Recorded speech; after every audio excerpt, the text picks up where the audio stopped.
پایان لازم می‌دانم یک بار دیگر از ملت بزرگ هند برای ابراز همدردی و همبستگی با مردم ایران در پی شهادت حضرت آیت الله العظمی خامنه‌ای صمیمانه تشکر کنم. پیام‌های محبت‌آمیز و ابراز همدلی مردم هند نشان دهنده پیوندهای عمیق انسانی و تاریخی میان دو ملت بزرگ ایران و هند است.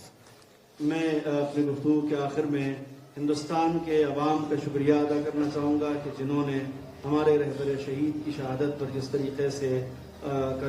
कंडोलेंसेस की और जिस तरीके से ताज़ियतें भेजी उन्होंने, मैं उन सब का शुक्रगुजार हूँ। आपकी इतनी हमदर्दियाँ और आपके ऐसे मैसेजेस और पैगामात इस बात की निशानदेही करते हैं कि हिंदुस्तान और ईरान के बीच में जिस तरह के तारीख़ी और जिस तरह के तहजीबी रिश्ते रहे हैं वो कितने गहरे हो सकते हैं, इसका अंदाज़ा यहाँ के अवाम के जज्बात और आपके जज्बात से लगाया जा सकता है। امیدوارم با تلاش و همبستگی ملت‌های آزاده جهان روزی فرا رسد که مردم فلسطین در سرزمین خود